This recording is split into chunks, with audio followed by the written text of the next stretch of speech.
Hello दोस्तों, exact mister में आप सभी का स्वागत करते हुए मैं हूं अशोक कुमार राज और मेरे तहे दिल से आप सभी को नमस्कार, आदाब, सत श्री अकाल, राम राम। दोस्तों, मैं आशा करता हूं कि आप सभी कुशल मंगल है बाबा साईनाथ की कृपा से। और आज एक बहुत खूबसूरत कहानी बाबा साईनाथ की लीला के बारे में आप लोगों के सामने लेकर हाजिर हूं। आप लोग बेहद खुश हो जाएंगे और बाबा किस तरह से अपने भक्तों का ध्यान रखते हैं, भक्तों पर अपनी कृपा दृष्टि रखते हैं, ये सारा कुछ आप लोगों को पता चल जाएगा।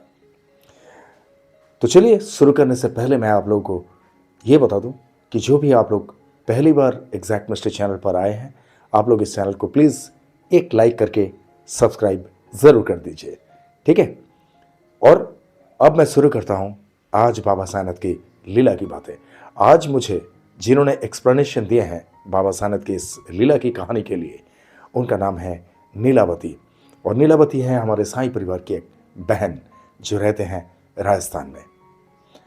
उनका कहना ये है कि उनके ससुर जी बहुत ही बेहतर एक इंसान थे। उनके ससुर जी का नाम था भरत। अभी वो इस दुनिया में नहीं रहे। बाबा साईनाथ उनकी आत्मा का शांति दे। कहानी यहां से शुरू होती है। आज से कई साल पहले की बात उन्होंने कहा। एक बार वहां पे सूखा और अकाल के कारण बहुत तकलीफें झेलनी पड़ी थी बहुत सारे लोगों को। उन्हीं में से उनका ससुर जी एक भरत। उनके घर में इस तरह से प्रॉब्लम हुआ था कि वो एक किसान थे। आज भी इन लोग किसान हैं और इनके घर में जितने भी लोग हैं सारे के सारे अपने व्यापार से लिपटे रहते हैं, व्यापार से जुड़े हुए हैं। बहुत खुशहाली से इन लोगों का जीवन व्यतीत होता है। किसी तरह की कोई परेशानी नहीं, सब कुछ बाबा साईनाथ की कृपा से, जिस तरह से हमारी नीलावती बहन बताती है।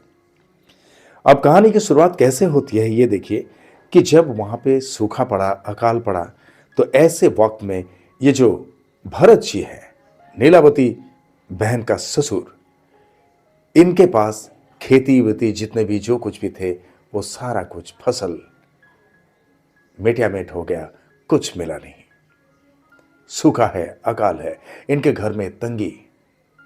और उस वक्त इन लोगों की शादी होकर भी ज्यादा दिन नहीं हुआ था, लेकिन कोई बच्चा उच्चा भी उनके घर में नहीं थे।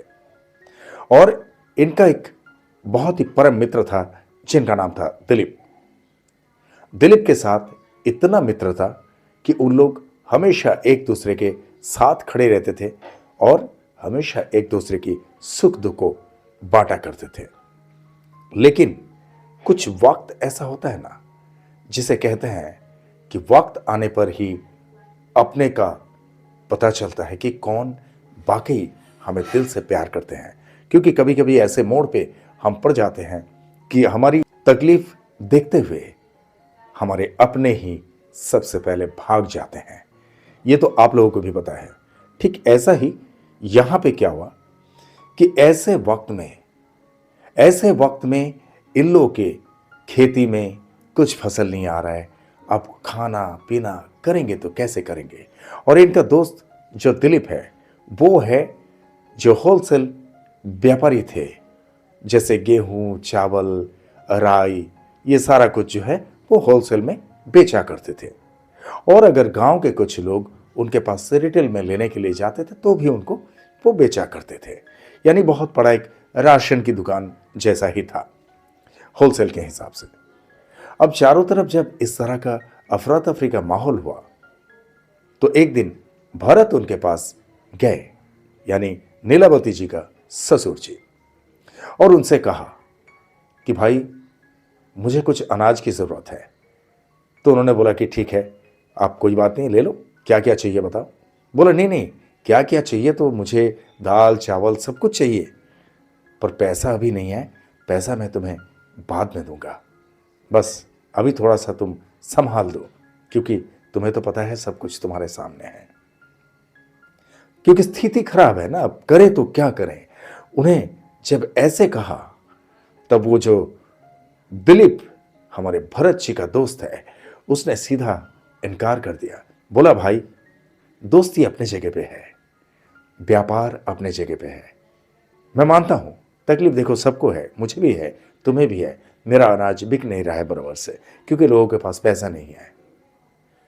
अब क्या हुआ, उन्होंने सीधा हमारे भरत जी से ये कहा कि आप अगर पैसा लाओगे तो मैं सामान आपको ज़रूर दे दूंगा, किसी तरह की कोई दिक्कत नहीं है, क्योंकि ये मेरा व्यापार है। ओम साई राम। आप लोग समझ सकते हैं कि किस तरह का दोस्त भी ऐसे मोड़ पे धोखा दे सकते हैं। हालांकि नीलावती जी के ससुर जी जो है, नीलावती जी के ससुर जी के घर में बाबा साईनाथ की एक तस्वीर लगी हुई है, और वो तस्वीर उनके पापा ने, यानी इनके ससुर जी के पापा ने वो शिरडी से लेके आए थे। बहुत पुरानी बात वो कहते हैं। और वो तस्वीर जो है उसमें कुछ दिमक लगने के बाद वो खराब हो गई थी। पर इनका ससुर जी जो है, इनका ससुर जी उसी तस्वीर में ही पूजा पाठ करते थे, प्रार्थना करते थे। और उनके घर में बाबा साईनाथ की भक्ति आज से नहीं, सदियों से है, बहुत पुराने दिनों से। और बाबा साईनाथ इन लोगों को हर कदम कदम पे अपने कृपा दृष्टि का प्रमाण भी देते रहे हैं और आज तक देते आ रहे हैं। अब ऐसे में क्या हुआ कि भरत जी जब दिलीप के पास गए और वहां से उनकी बातें सुनकर बड़े दुखी मन से वो घर पे वापिस आए, तो घर पे वापिस आने के बाद वो अपने अर्धांगिनी से कहने लगे कि मेरा दोस्त दिलीप के पास मैं गया बड़ा आस लेकर, लेकिन दिलीप ने मुझे इस तरह से सुनाया, तो अब क्या करें। अभी क्या है कि उनकी अर्धांगिनी जो है, यानी हमारे नीलावती बहन की सास, नीलावती बहन की सास ने यह कहा कि कोई बात नहीं, अगर हमारे साईं को यही मंजूर है तो हम भूखे ही रह जाएंगे, कोई दिक्कत की बात नहीं, बस पानी पीकर हम सो जाएंगे। स्थिति खराब है, बहुत सारे लोग शायद भूखे रह रहे होंगे, लेकिन इसका मतलब यह नहीं कि हम भक्ति से विमुख हो जाएंगे। सोचिए कितनी दृढ़ता है इन लोगों में। अब क्या हुआ कि संध्या काल में उन लोग बराबर से बाबा के सामने बैठे, आरती गाए, बाबा से प्रार्थना किए कि बाबा हमारी जो कुछ भी तकलीफें हैं वो सब कुछ आपके हाथ में है, और हमें पता है कि आप सब कुछ जानते हो, आपके सामने सारा कुछ घटित हो रहा है। अब ऐसा उन लोग बाबा से कहते हुए उन लोग भजन पूजन शुरू कर दिए। यानी उन लोगों को जरा सा भी ये मन में नहीं आया कि हम बाबा से दूर है या बाबा हम पर नजरदारी नहीं रखते हैं, बल्कि उन लोग अपनी भक्ति का दृढ़ता बाबा को वही दिखा दिया उसी वक्त में कि बाबा हम तुम्हारे चरणों में समर्पित हैं और तुम काफी दिनों से इस परिवार की देखभाल करते हो, तो हमारी भी देखभाल तो आप ही करोगे ना, हमें पूर्ण विश्वास है आप पर। उन लोग के घर में अनाज बिल्कुल है ही नहीं। गांव की बात आप लोग तो जानते हैं, मैं भी जानता हूं कि गांव में कभी अगर इस तरह की तकलीफ आ जाए, जैसे कि कोरोना काल में हुआ था कि कोरोना के समय में बहुत सारे लोग वही सरकारी अनुदान के हिसाब से जो राशन पानी मिलता था बेचारा उसी में गुजारा करते थे, वरना बहुत सारे परिवार तो ऐसे भी रहे कि 2-2 3-3 दिन भूखे भी बिताए। वो कोरोना का काल हमने अपने आंखों के सामने देखे हैं।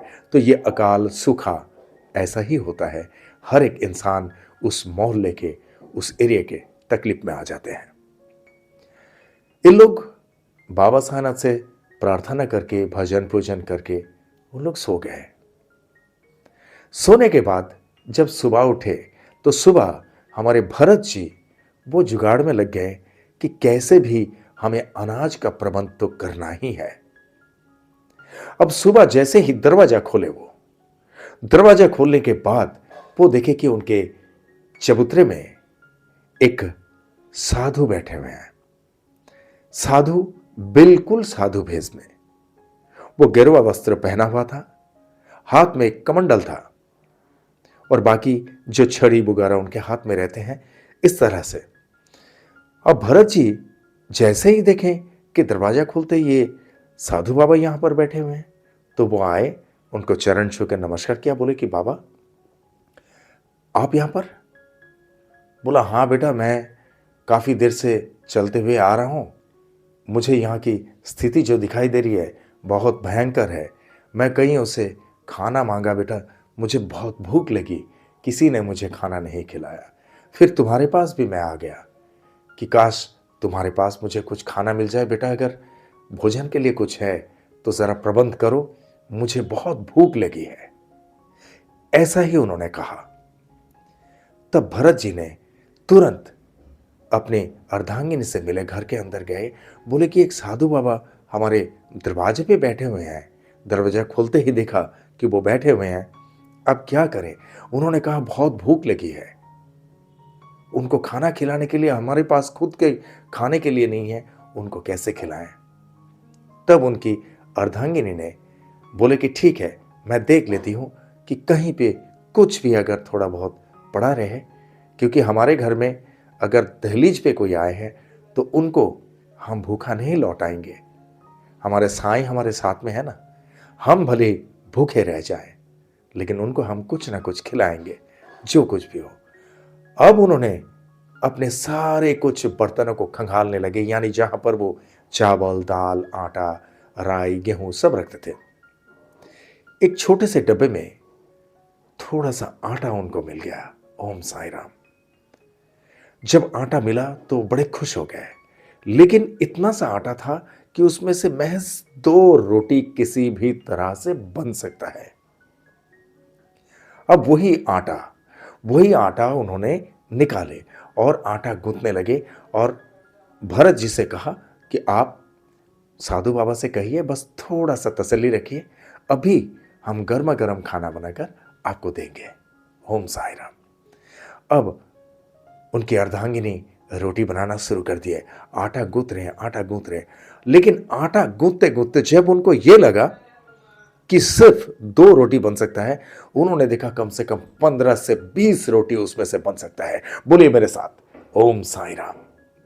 यह कैसे संभव हुआ, यह अभी तक उन लोगों को पता नहीं चला, लेकिन इतना जरूर पता है कि यही है साई कृपा, जिसे साई लीला में हम लेकर आते हैं।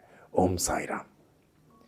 रोटी बनाए, जहां 2 रोटी बनना था वहां पे 18 रोटी बने और रोटी तो बन गया, लेकिन उनको खाना परोसेंगे कैसे, रोटी दे तो कैसे दे। सब्जी भी तो होनी चाहिए, कुछ दाल सब्जी कुछ भी नहीं है। तब इन्होंने क्या किया कि हल्दी, नमक, मसाला वगैरह डाल के और सोचे कि थोड़ा सा पानी ही क्यों ना उबाल लो, कम से कम उसमें से भी तो खा सकते हैं, मसालेदार तो लगेगा। और जैसे ही उन्होंने इस तरह से बनाना शुरू किए, जैसे ही बनाते जा रहे हैं, वो जितना उबलते जा रहा है, अचानक से देखे कि वो एकदम गाढ़ा एक दाल बन गया। बोले मेरे साथ ओम साई राम।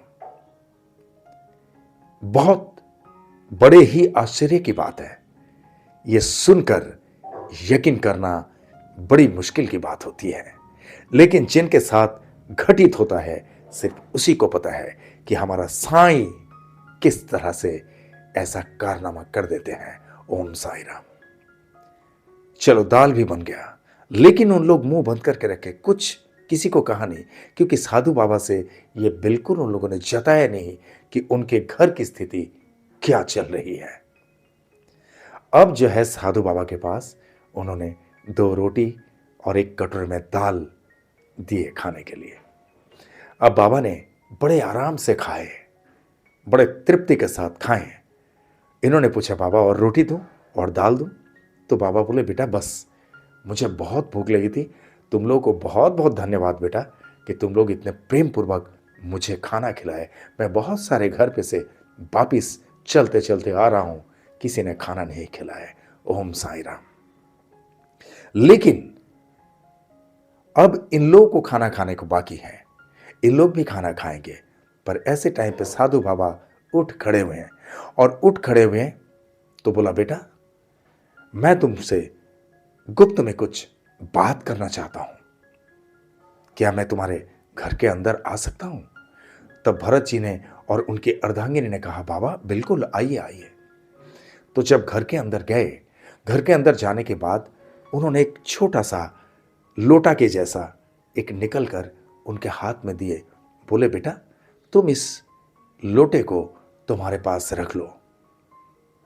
अब भरत जी और उनकी अर्धांगिनी ये तो बहुत खुश हो गए, यानी हमारे नीलावती बहन के सास और ससुर बहुत खुश हो गए। और इस खुशी खुशी में उन लोगों ने देखा कि ये साधु बाबा शायद यही साक्षात बाबा का रूप है, लेकिन उन लोगों को पूर्ण विश्वास नहीं आ रहा है।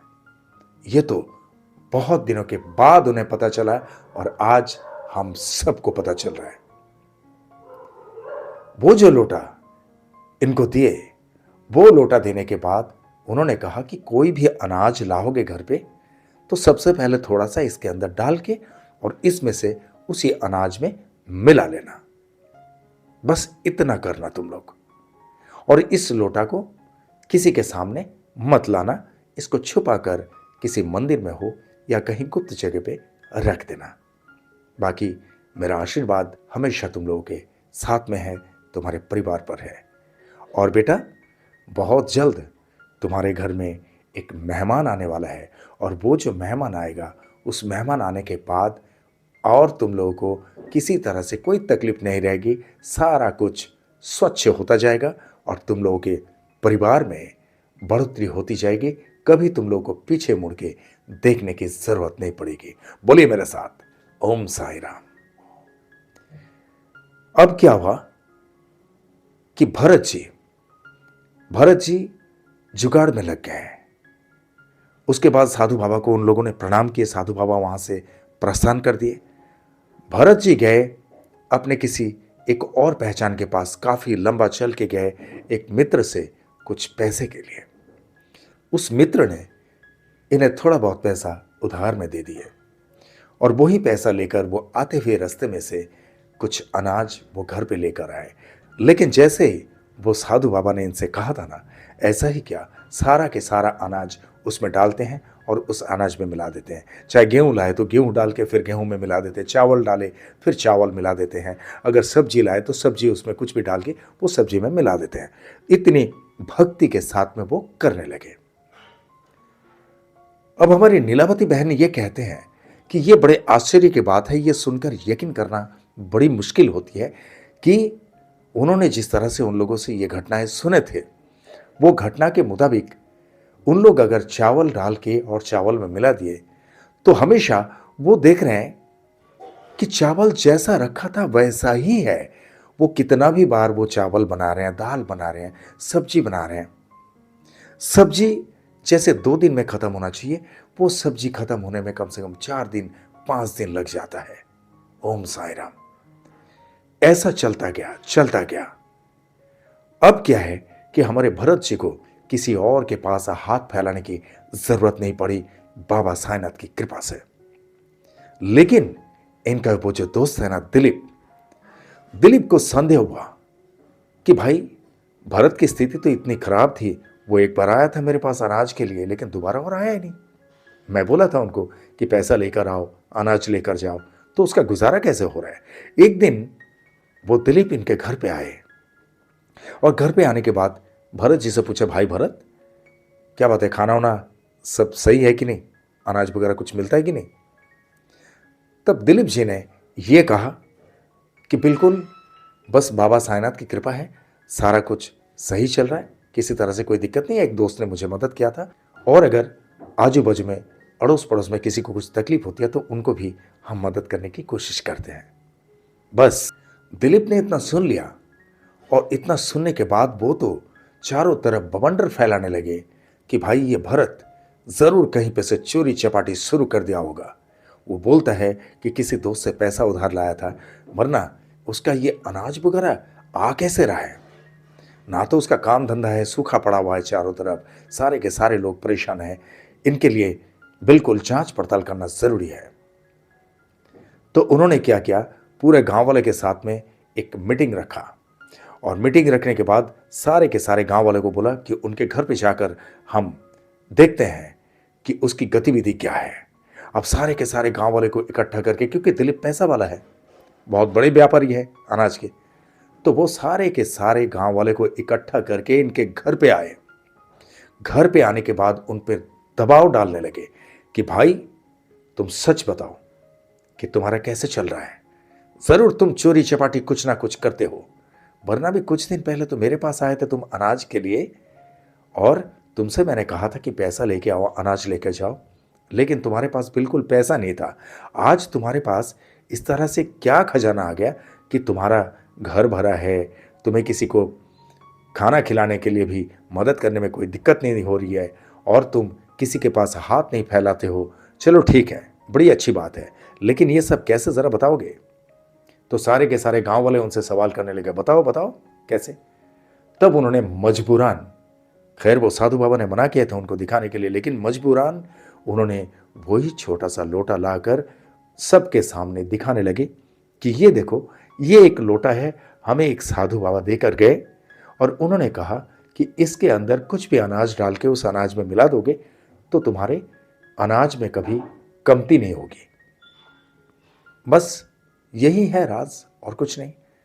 अब क्या हुआ, पूरे गांव वाले के सामने दिलीप ने छीना झपटी करने लगे उनसे, और छीना झपटी करते करते वाकई वो लोटा उनके हाथ से छीन लिए। लेकिन जैसे ही लोटा उनके हाथ से छीन लिए और तुरंत वो भाग गए वहां से, यानी दिलीप। अब सारे के सारे गांव वाले उनके पीछे चलने लगे। लोटा तो लेकर गया, लेकिन लोटा ले जाने के बाद महज 2-3 दिन के अंदर ऐसी स्थिति हुई कि उनके घर में आग लग गई। ओम साई राम। दिलीप के घर में आग लग गई, और दिलीप के घर में आग लगने के बाद उन्हें एक भयंकर सपना आया, और वो सपना है कि दिलीप, तूने जो कारनामा किया है, ये कारनामा बहुत गलत किया तूने। तुझे अंदाजा भी है कि तू किसके साथ इस तरह की बदसलूकी की है? वो एक साईं भक्त है। पर याद रख, तुझे इसका फल जरूर मिलेगा, और इस तरह से फल मिलेगा कि तू ना घर का रहेगा ना घाट का। लेकिन हां, प्रायश्चित तुझे करना ही पड़ेगा। अब ये जब सपना देखा उसने, वो सपना देख के रोने लगे, क्योंकि उसे पता चल गया कि जब घर पे आग लग गई थी, उस घर को आग लगने की वजह से वो लोटा कहां चला गया, उसके सारे कागजात, उसके सारे साजो सामान, कई सारे बंडल नोटों का, वो जलकर खाक हो गए। अब वो रोते जा रहे हैं, लेकिन कोई फायदा नहीं हुआ। ओम साई राम। अब इसके घर में आग लगने की वजह से वो दुकान खोल नहीं पाए, दुकानदारी कर नहीं पाए। वो घर के चक्कर में रह गए। आग लग गई, कैसे लगी, क्या करें क्या नहीं, ये सारा कुछ सोचने में वो दिन बिताते जा रहे हैं। दुकानें बंद पड़ी हुई है। जब घर के अंदर सारा कुछ व्यवस्थित हो गया, उसके बाद वो गया अपने दुकान में, दुकान का ताला खोला, रोज की तरह साफ सफाई किया। अब व्यापार करने के लिए जब बैठने के बाद कोई भी ग्राहक आ रहा है, ग्राहक को जो कुछ भी सामान देने जा रहा है, गोनी खोल रहा है या कहीं पे रखा हुआ था, वो सारा सामान अंदर से इतने बुरे तरीके से बिगड़ चुके थे कि उसको अगर किसी कुत्ते के पास भी अगर छोड़ा जाए तो वो भी बेचारा भूखा पेट भी होते हुए नहीं खाएगा। बोले मेरे साथ ओम साई राम। ऐसी स्थिति उनकी हो गई। उसके बाद उसने देखा ये क्या हो रहा है मेरे साथ में, और सारा के सारा अनाज जब वो चेक करने लगे, एक के बाद एक सारा अनाज उसके दुकान में सड़ चुका था। ओम साई राम।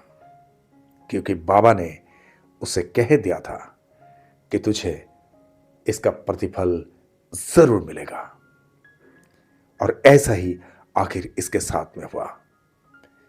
अब यहां पे खत्म नहीं होती है। अब वो घर पे गए, रोते रोते अपनी बीवी से कहने लगे सारी बातें, और इतने सारे सामान नष्ट हो जाना, उसके घर में आग लग जाना, ये सारी बातें उनकी अर्धांगिनी से करते करते वो रोते जा रहे हैं। बोले कि पता नहीं मैंने कुछ गलती किया या क्या किया, किस गलती की ये सजा है, मुझे तो कुछ पता नहीं। अब उनकी स्थिति जो है दिन ब दिन ऐसी होती गई कि आज उसके घर में चूल्हा जलना मुश्किल हो गया। बोले मेरे साथ ओम साई राम। यह स्थिति देखते हुए अब दिलीप की अर्धांगिनी वो चले गए मायके। बोले कि यहां पे आपके साथ में और रहकर कोई फायदा नहीं है, क्योंकि आपके यहां तो संसार चलने लायक नहीं लगता है मुझे। आपने जरूर कुछ ना कुछ किए होंगे, बस भुगतना भी आपको ही पड़ेगा। आपके लिए मैं कैसे भुगत सकती हूं कि गलती आप करेंगे और भुगतूं मैं। ऐसे उन्होंने जब मायके चली गई, इनका साथ छोड़कर अब दिलीप हो गया अकेला। दिलीप घूमते रहा बाहर, जहां कहीं दिल करता वहीं चला जाता। कोई अगर खाना खिलाना है खिला देता। मतलब इतनी स्थिति उसकी खराब हो गई कि जेब में उसका पैसा ही नहीं बचा कि उस पैसे का वो कुछ उपयोग करे। पागल सा हो गया वो, ना कपड़े का ठिकाना, ना नहाने का ठिकाना। वो सिर्फ घूमते जा रहा है इधर उधर, यानी मानसिक स्थिति वो बिगड़ चुका था। ऐसे में अचानक यही भरत जी के साथ उसकी मुलाकात होती है। एक बार देखे कि गांव के एक सुनसान चौराहे पे वो बैठा हुआ मिला दिलीप। तब भरत ने उसके पास जाके कहा कि भाई दिलीप, तुम यहां। अब भरत जी चौंक गए। ना तो वो ठाट बाट है, ना वो पहनावा, ना उसका चाल चलन। तब वो भरत जी के पास बहुत रोने लगे। बोले, भरत भाई क्या बताऊं, मेरे घर में आग लग गई, मेरा अनाज सड़ गया, मेरा सब कुछ बर्बाद हो गया। मेरी बीवी मेरे बच्चों को लेकर मायके चले गए। हालांकि भरत जी के पास कोई बच्चा नहीं था। बाबा ने कहा था ना, वो साधु बाबा आकर कि तुम्हारे घर में मेहमान आने वाले हैं, तो उस इंतजार में वो बैठे हुए थे। लेकिन दिलीप के पास 2 बच्चे थे। दोनों बच्चे को लेकर वो उनकी अर्धांगिनी जो है मायके चली गई। अब दिलीप की स्थिति देखकर भरत को बहुत दुखद लगा। लेकिन है ना, अच्छे इंसान हमेशा अच्छे होते हैं, चाहे वो वक्त कैसा भी क्यों ना हो। ऐसे ही हमारे भरत जी हैं। तो भरत जी ने दिलीप जी का हाथ पकड़कर उन्हें उठाया। बोले, दोस्त तुम फिक्र क्यों करते हो, मैं हूं ना, चलो मेरे साथ, तुम मेरे घर में रहोगे। तो उनको साथ में लेकर आए, और साथ में लेकर आने के बाद उन्हें बोले कि आप नहा धो के फ्रेश होके आप खाना वाना खा के सीधा आराम करो, उसके बाद जो होगा देखा जाएगा, हम लोग आगे बातचीत करेंगे। अब क्या हुआ कि इन लोग बराबर से ऐसे ही चल रहे थे। भरत जी ने उनके घर में उन्हें आश्रय दिया, खाना पीना सब कुछ वहीं पे हो रहा है। अब कुछ ही दिनों में हमारे भरत जी के घर में एक नया मेहमान का आगमन हुआ, और नया मेहमान का आगमन होते ही हमारे भरत जी और उनकी अर्धांगिनी तो खुश है ही, उनके साथ साथ में दिलीप जी वो भी बहुत खुश हो गए। बोले कि भाई आज से तो मैं चाचा बन गया, ये मेरा भतीजा, और भतीजा के लिए मुझसे जो कुछ भी बनेगा मैं हमेशा वो सहयोग देता रहूंगा, चाहे मेरे शारीरिक क्यों ना हो। ओम साई राम। बड़े खुश हो गए। आज उन्हें कुछ एहसास तो जरूर हो रहा होगा। उन्होंने पहले ही भरत जी से कहा था कि भाई मैंने बहुत बड़ी गलती किया था, तुम्हारे साथ में मैंने खामखा जो गलत बर्ताव किया उसके लिए मुझे माफ कर देना, यह उनसे कहा था। तभी भरत जी ने उन्हें अपने घर पे लेकर आए थे। अब क्या हुआ कि भरत जी के घर में नया मेहमान आ चुके हैं, और एक मेहमान को पकड़ के लाए जो दिलीप उनका दोस्त है, तो उनको लेकर आए। अब उनका बेटा जब घर पे आ गए तो इन लोग बहुत प्रफुल्लित हो गए, और प्रफुल्लित होने के बाद इनसे कहा कि अब जो है तुम कहीं पे कुछ काम धंधा कर लो, काम धंधा करो, जब तक तुम्हारा कुछ सेटलमेंट नहीं हो रहा है तब तक तुम रहने के लिए इधर ही आ जाना, खाना पीना सब इधर ही करना। उसके बाद वो जो दिलीप है वो बड़े खुश हो गए।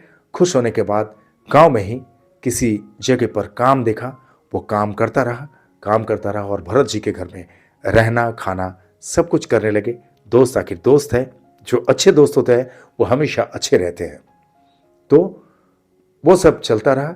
उसके बाद जब उनके पास धीरे धीरे थोड़ा सा पैसा आया, पैसा आने के बाद वो अपना जो घर था जिसमें आग लग गई थी उसी घर में जाकर घर का रिपेयरिंग करने लगे, उस घर में फिर से रहने लगे और धीरे धीरे पैसा इकट्ठा करके फिर उसने अपना धंधा पानी शुरू किया और पहले के जैसे जिंदगी बिताने के लिए वो बहुत प्रयास में लगा था। लेकिन उसके बाद वो उस तादाद में अपने व्यापार को आगे नहीं बढ़ा पाया जिस तादाद में वो पहुंचा हुआ था। ओम साई राम। लेकिन आज जिसके पास अनाज मांगने के लिए गया था और खाली हाथ लौटा दिया था, उन्हें पैसे के लिए उनके दिल में ठेस पहुंचाते हुए उन्हें वापस कर दिया था, आज वही बंदा हमेशा कभी भी किसी तकलीफ में पड़ता है तो हमारे भरत जी के पास वो आया करता है, भरत जी से कुछ मदद के लिए या कुछ ज्ञान हासिल करने के लिए कि भाई ये काम कैसा रहेगा, ये काम कैसा रहेगा।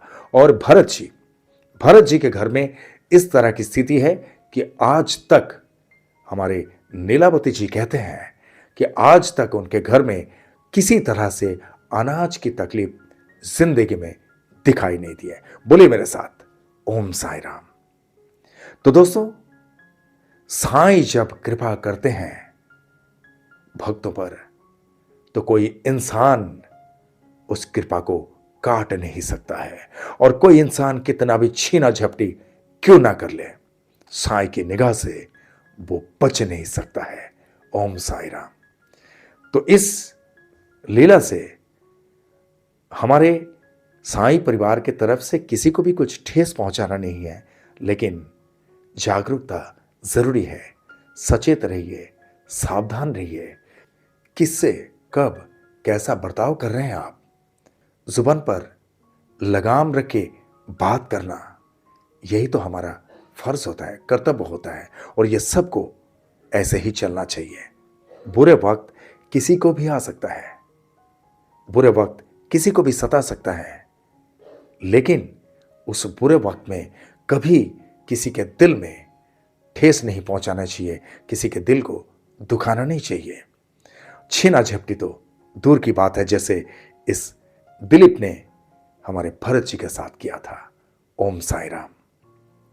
तो दोस्तों, आज ये साईं लीला आप लोगों को कैसा लगा कमेंट बॉक्स में जरूर लिखना, और आप कहां से ये वीडियो देख रहे हैं इस बात का भी जिक्र जरूर कर देना। और हमारी नीलावती जी जो है, नीलावती बहन के साथ साथ में इनके पूरे परिवार पर जिस तरह से बाबा साईनाथ की कृपा है, इसी तरह से हमेशा इन लोगों के प्रति बाबा साईनाथ की कृपा दृष्टि रहे और बाबा साईनाथ की कृपा हमेशा बरसते रहे। इसके लिए आप लोग भी मेरे साथ साथ बाबा साईनाथ से प्रार्थना जरूर करना। और आप लोगों के साथ में भी अगर इसी तरह से कुछ बाबा की लीलाएं घटित हुई है तो मेरे अंडरलाइन में दिए हुए इस नंबर पे मुझे सीधा संपर्क करके बता सकते हैं, या तो मुझे व्हाट्सएप में हाय भेज देना। मैं अपने फुर्सत के हिसाब से आपसे संपर्क कर लूंगा और आपके साथ घटित साईं लीलाओं का वीडियो बनाकर इसी तरह से एग्जैक्ट मिस्ट्री चैनल पर लेके आऊंगा। I promise it. ओके। और आज इस वक्त मैं बहुत खुशी खुशी आप लोगों को बताऊं कि कई सारे लोगों ने थैंक्स बटन दबाने में या मेंबरशिप बटन दबाने में उन्हें दिक्कत हुई, तो उन लोगों ने मुझे सीधा क्यूआर कोड के जरिए पेमेंट किए हैं, और क्यूआर कोड से पेमेंट करने की वजह से उन सबको मेरे तहे दिल से बहुत बहुत धन्यवाद। एक है दिनेश बागपत जो दिल्ली के रहने वाले हैं, एक है नीलांजना दास, वो गुवाहाटी से हैं, एक है परमेश सोनी है उत्तराखंड से, और एक जन है जिनका नाम है देवेंद्र पॉल, वो है यूपी से। तो इन 4 जन का जो क्यूआर कोड के जरिए पेमेंट आया मेरे पास, इसके लिए आप सभी को बहुत बहुत धन्यवाद। बस इसी तरह से अगर आप लोगों का सहयोग मुझे मिलता रहे तो डेफिनेटली मैं इस एग्जैक्ट मिस्ट्री चैनल को और भी आगे लेके जा सकता हूं, और इस तरह से अच्छी अच्छी बातें बाबा साईनाथ के नाम से आप लोगों तक मैं पहुंचा सकता हूं। Thank you. और आप लोग जो भी इस चैनल में नए हैं, आप लोग इस चैनल को लाइक करें, शेयर करें, सब्सक्राइब करें एंड बेल आइकन को जरूर दबा दें ताकि एग्जैक्ट मिस्ट्री चैनल के हर एक वीडियो का नोटिफिकेशन आप लोगों तक सबसे पहले पहुंचे। और हाँ, ज्वाइन बटन या थैंक्स बटन जरूर दबा देना, अदरवाइज क्यूआर कोड के जरिए भी आप लोग इन्हीं भाइयों की तरह मुझ तक अपना कोऑपरेटिव एक अमाउंट आप लोग सेंड कर सकते हैं, वॉट एवर द क्वांटिटी। मेरे तरफ से कुछ इस तरह का कोई क्वांटिटी लिमिट नहीं है कि इतना ही भेजना पड़ेगा। That is depends upon your own idea, your own thinking, own calculation. Okay. और जिस तरह से आप लोग मुझे प्यार देते आए हैं, जिस तरह से आप लोग मुझे प्यार करते आए हैं, इसी तरह से हमेशा आप लोग के प्यार की जरूरत है। आप लोग का प्यार हमेशा मेरे सराखों पे है। आप लोग का प्यार मेरे लिए सिर्फ प्यार नहीं, आप लोग का प्यार ही मेरे लिए आशीर्वाद है। आप लोग का प्यार और साईं कृपा अगर मेरे साथ में होता, I can do a lot of things. और इसीलिए आप लोग के दिल में एक छोटी सी जगह जरूर रखना जहां पर अशोक कुमार राज वो एग्जैक्ट मिस्ट्री हमेशा के लिए रह सके। करेक्ट। और चलते चलते मैं इतना ही कहूंगा दोस्तों, बहुत ख्याल रखिए अपना। जिस तरह से आप लोग बाबा साईंनाथ पर भक्ति रखते हैं, इसी तरह से बाबा साईंनाथ हमेशा आप सब पर अपनी कृपा दृष्टि रखे, हमेशा आप सब पर अपनी कृपा बरसाते रहे। ये मेरे तहे दिल से आप सबके लिए शुभकामनाएं। और जिस तरह से इत्मीनान से आप लोगों ने ये वीडियो देखे हैं, जिस तरह से अपना कीमती वक्त देकर ये वीडियो देखे हैं, इसके लिए आप सभी को मेरे तहे दिल से बहुत बहुत धन्यवाद के साथ ओम साईं राम।